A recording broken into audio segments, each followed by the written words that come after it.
Hola, bienvenidos a esta tercera cápsula del taller de laudería para músicos, padres de familia y estudiantes. Bien, antes de entrar en el tema que nos compete en esta cápsula, quisiera mencionarles algo que me faltó decir en el anterior, que es muy importante. En cuanto a la selección del violín, tenemos que seleccionar el violín que es adecuado al tamaño de la persona que lo va a usar. Esto obviamente a los padres de familia los puede meter en un estrés porque pues a lo mejor el violín que le va a servir al niño de chiquito en un par de años hay que cambiarlo, o en 6 meses, depende cómo esté creciendo, pero es muy importante para conservar una técnica adecuada, que no haya problemas musculares, etcétera, y que no se abandone el estudio. Hay dos formas de hacerlo. En general se toma el violín y se debe de colocar la mano circundando toda la voluta, y debemos ver que la postura del hombro, del codo sea relajada, es decir, que no esté así, y que si ya está muy cerrado quiere decir que el violín es muy pequeño. Entonces tenemos que hacer esto, donde se mueve totalmente el rizo y vemos una postura cómoda en el codo. Más o menos, en este caso, yo que tengo, me parece el brazo pequeño, me quedaría grande este violín incluso, ¿no? Aunque bueno, hay adaptaciones, pero es una medida general. Ahora, si eso como no es tan preciso, bueno, en la pantalla van a estar viendo una serie de imágenes de una niña que está estirando el hombro. Es voltear hacia el lado donde está la mano con que se toca, y van a tomar la distancia de la barbilla hasta el centro de la mano. Según esa distancia y según las medidas que están viendo en la pantalla, van a poder seleccionar el violín adecuado a la talla de la persona. Es la manera correcta de hacerlo, porque si les damos referencias de edades, pues sabemos que las tallas de los niños, las niñas varían y que la edad no es realmente un indicativo. Entonces, bueno, eso es súper importante. Los arcos también van por medidas. Entonces, bueno, normalmente te venden el instrumento con el arco correspondiente. Si tienen dudas, como siempre, consulten a los lauderos. Y bien, vamos a comenzar ahora sí en lo que nos compete de esta tercera cápsula. Vamos a hacer primero el área de diagnóstico y después vamos a empezar ya con el tema de la afinación. Esta puede ser la cápsula más importante. ¿Por qué? Porque, digamos, como bien dice el título del taller, laudería para músicos, padres de familia y estudiantes, o primeros auxilios para instrumentos musicales de cuerda frotada. Esto que van a aprender son elementos mínimos para ayudar a que el instrumento esté funcional. No significa que vamos a hacer lauderos, ni que vamos a poder sustituir el trabajo de un laudero. Simplemente es igual que un paramédico, llegar al lugar del problema, tomar las decisiones adecuadas en su capacidad, en sus medidas, en sus posibilidades, y saber cuándo llevar y en el momento adecuado el instrumento al profesional, ¿no? Que en el caso del paramédico pues es el hospital, el doctor, y en el caso de los violines es el laudero. Bien, diagnósticos muy comunes, no son los únicos, pero son los más comunes y son los que vamos a mencionar. El primero, más común y que no es visible, es que ustedes se asomen por esta parte de aquí y tienen que ver adentro, paradito, un palito como este. Ese palito se llama alma y es fundamental para el funcionamiento del violín. Si no tiene este palito, el violín suena, pero suena muy poquito. Entonces, si no lo trae, tenemos que ir al laudero que nos haga uno y lo coloque en lugar correcto. También es muy probable que esté caído y entonces lo que escuchamos es una sonaja, porque el palito anda por ahí volando. Y ahorita más adelante vamos a ver brevemente cómo se podría colocar en cierta posición este palito. Entonces, bueno, primero ver si trae alma o no. De igual manera, ver si está en un lugar adecuado. Hay muchos criterios, pero el general es: pongo una regla y voy a bajarla. Lo que tengo que ver, y lo van a ver también más a detalle en fotografía, no se preocupen si no me ven aquí en el video, es que el alma tiene que estar más o menos a un diámetro de 6 milímetros, a una distancia de 6 milímetros de la pata. Puede ser 4, puede ser 5, va a depender de cada violín. En instrumentos de fábrica que tienden a sonar muy gangosos, conviene que el alma esté un poquito hacia abajo, por eso la medida de 6 milímetros. Y que también que no esté muy metida. O sea, primero se dan cuenta, metí la regla y la bajé, entonces hasta el momento en que topa. De igual manera puedo meter la regla y ver hasta dónde topa. De tal manera que si yo traslado la medida que veo en la F a acá, ya viéndola por fuera, puedo ver qué tan metida o qué tan salida está el alma. El alma va en una posición donde casi está al ras de esta patita del lado de los agudos. Ajá. Van a ver diagramas, ahí está más claro. Puede haber variaciones, por supuesto, y eso, bueno, igual si quieren ya un ajuste muy preciso, pues van a tener que ir con el laudero. Pero ¿a qué me refiero con esta revisión? Pues que no metan la regla y que de pronto la regla se va hasta acá abajo, ¿no? De tal manera que nos indique que el poste, el alma, no esté aquí, sino que a lo mejor está hasta acá. O que bien está muy metida y está casi en el centro. O bien que está salida en extremo afuera del puente. Ajá. Entonces por eso tenemos que revisar más o menos que la postura del alma sea correcta. Siguiente punto muy común, el puente. El puente tiene que estar en una posición particular. Bueno, ya sabemos que estos hoyos de la tapa se llaman efes. Ajá. Y si se dan cuenta, las efes tienen dos pequeñas rayitas, una por dentro, otra por fuera. Estas rayitas les llamamos muescas. Y si ustedes hacen un ejercicio de imaginación y unen con una línea la muesca interior de la F de los graves con la muesca interior de los Fs de los agudos, hacia una línea recta que prácticamente está a 90 grados con el eje de las cuerdas, ¿sí? Esa línea imaginaria es la misma por la cual tiene que pasar la línea donde están posicionadas las cuerdas. Ajá. Esa es la posición ideal teórica. Por supuesto hay variaciones, pero aquí estamos hablando de un diagnóstico básico. Si por ejemplo vemos que nuestro puente está más arriba o más abajo, entonces hay que colocarlo para que esta línea de aquí, de acá, coincida con la línea imaginaria de las muescas internas de las Fs. Eso lo pueden hacer aflojando un poco las cuerdas, jalando el puente. Sobre el puente otra cosa. ¿Qué otros errores pueden estar sucediendo? Ya hablamos de la proyección. Si la proyección es muy baja, estoy aquí exagerando con la regla, digamos que la proyección esté baja, ¿qué va a pasar? Que estas cuerdas, bueno, todas, van a quedar muy distantes de la cuerda al diapasón. Eso va a generar una sensación de mucha dureza al querer tocar aquí. Ajá. Entonces, ¿qué se podría hacer? Pues, caso ideal, llevarlo al laudero, que se corrija la proyección. Caso no ideal, pero que puede funcionar sobre todo en orquestas, donde estamos estas de Esperanza Azteca o de donde hay orquestas en escuelas. Y pues hay que solucionar, digamos, ¿no? No es lo ideal, pero se puede retallar el puente de tal manera que dejemos la cuerda un poquito más cómoda para el niño que esté estudiando, sobre todo en niños que a lo mejor, aunque sean pequeños, ya estén en un nivel un poco más avanzado. Pues bueno, como les dije, es una primera intervención, no es la ideal, pero es una posible opción para cuando un niño no tiene otra opción de mejorar esta sensación. Otro elemento es que también puede ser que la proyección esté correcta, pero el puente ya por el uso, resulta que la cuerda ha ido encajando en la madera.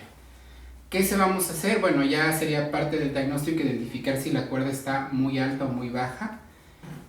En la cápsula les debe estar ahorita apareciendo algunas medidas sobre los extremos. Ajá. Y van a ver en la cápsula medida de la cuerda 1 al diapasón y de la cuerda 4 para violín, viola, cello y contrabajo. Por cierto, échenle un ojo a la cápsula del maestro Javier Cruz en su taller donde habla de las alturas de los puentes. Bien, ¿qué es lo que van a medir? Tomando una regla, pero antes de eso, para poder tomar esta medición correcta es muy importante que el puente esté centrado. Ajá. ¿A qué se refiere el puente que esté centrado? ¿Y por qué es importante verlo? Hay veces que el diapasón, esta pieza o el mango, no está totalmente derecho. Suele pasar. A veces está un poco más inclinado, a veces está más para allá. Entonces el puente se centra respecto a la dirección de la cuerda. Para que ustedes en casa puedan ver si el puente está centrado, lo voy a hacer primero yo y después lo volteo para que vean cómo se vería.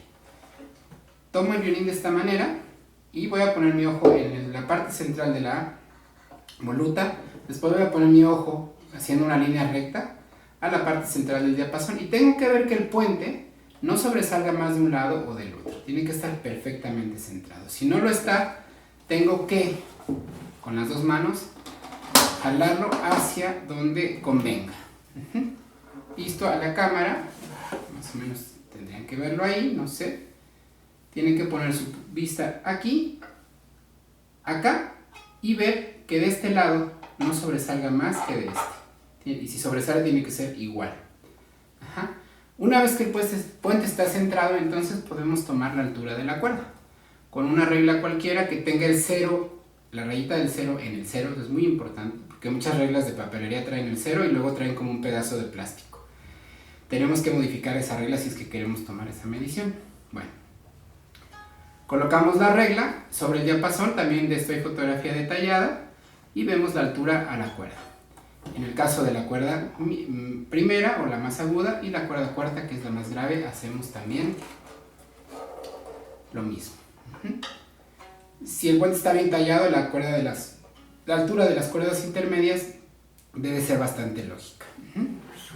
Entonces, si vemos que la altura está muy alta, como medida de primeros auxilios podemos tallar brevemente el puente, lo vamos a ver adelante cómo se hace. Y si está muy baja, podemos agregar, y también lo vamos a ver más adelante, unos pedacitos de pergamino o de cuero, que ya son, cosas muy sencillas, pero que pueden funcionar para alargar la vida del instrumento, al menos para resolver una emergencia. Recuerden que estas medidas son de emergencia. Siempre, si identifican alguno de estos errores, hay que ir al laudero. Bien, ¿cuál sería el siguiente elemento a revisar?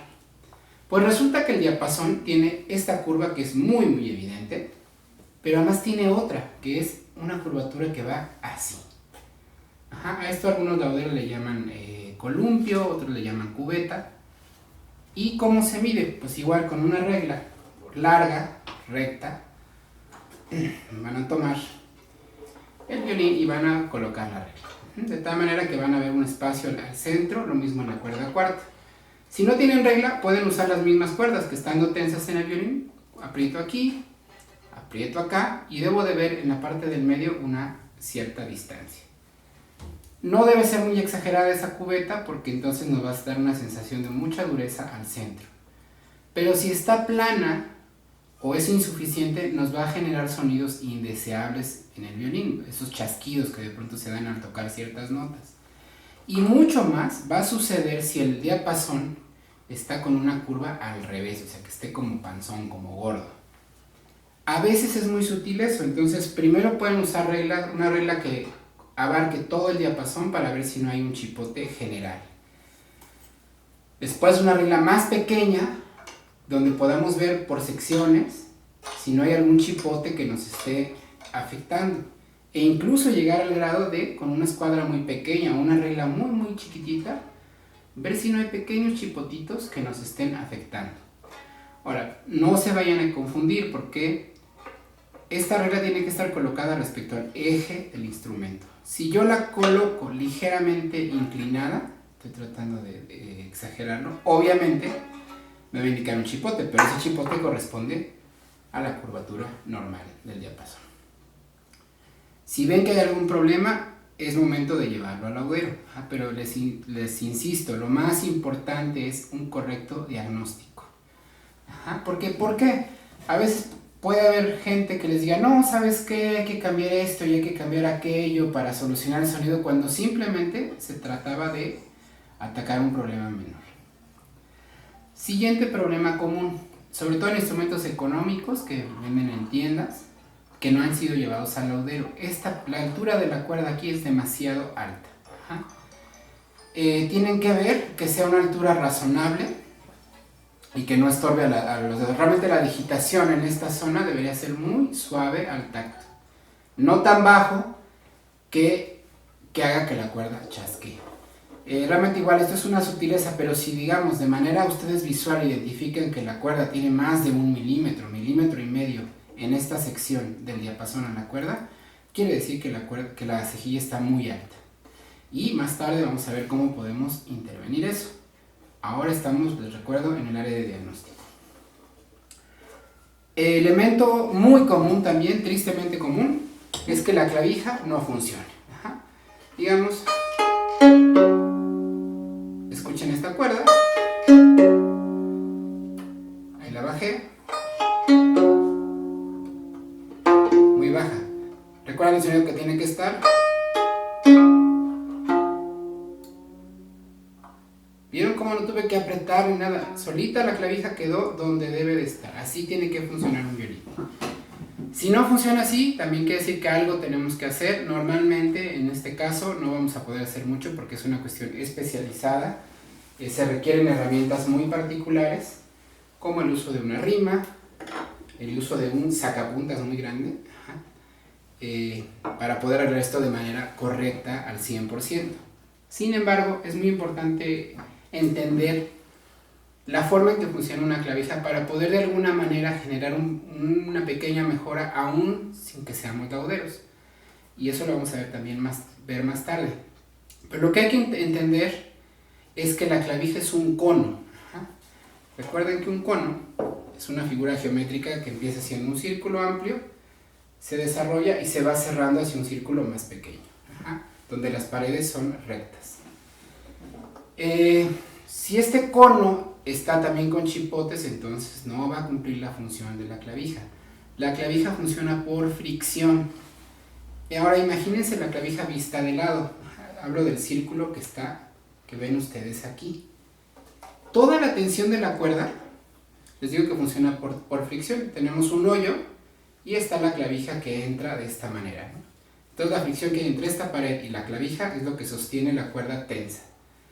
Si es un círculo perfecto, toda esa fuerza se distribuye a lo largo de esa circunferencia. Pero ¿qué sucede? Que normalmente las clavijas están mal talladas, o bien que ya están viejas o que han sufrido un deterioro normal. Les comento que incluso las clavijas más finas del mundo con la mejor madera van a tender siempre a enchocarse. Eso lo pueden ver también en un diagrama que les estoy mostrando ahorita, donde se ven las deformaciones naturales de la madera. Eso no lo podemos evitar. Lo que sí podemos saber es que, como ya sabemos que se va a modificar esa figura, que va a dejar de ser un círculo y va a tender a ovalarse, entonces es prever y generar un esquema de mantenimiento de las clavijas. ¿Y por qué es importante? Yo les decía que la clavija tiene que ser una cosa circular, monocónica, que embona perfectamente en otra superficie. Es un positivo y negativo. Si, por ejemplo, el hoyo es redondo, pero la clavija es ligeramente cóncava, en lugar de tener toda la fuerza distribuida en toda la circunferencia, la vamos a tener en 2 puntos. ¿Y qué sucede si esos 2 puntos coinciden con el hilo de nuestra madera? Pues entonces se va a rajar nuestro clavijero. Hay muchos casos donde he visto que sucede esto, y tristemente es feo porque arreglarlo es costoso, y además es triste porque se pudo haber evitado. Entonces, si ustedes ven que la clavija está ovalada, hay que llevarla al laudero. En ocasiones no vemos que la clavija está ovalada, pero se siente. ¿Y cómo lo vamos a distinguir? Es cuando vemos que damos vuelta y la clavija aprieta y luego se afloja. Aprieta y luego se afloja. Entonces, bueno, si identificamos eso, quiere decir que nuestra clavija requiere un ajuste. Y bien, como les mencioné, pues esto es simplemente el área de diagnóstico. El último problema común es que hay un sonido indeseable que no se debe al diapasón, sino que simplemente el tornillo del microafinador esté flojo. Siempre ven que está bien apretadito. Por lo demás, terminamos esta cápsula sobre diagnóstico y procedemos en la siguiente cápsula a ver cómo atacar algunos de ellos. Gracias.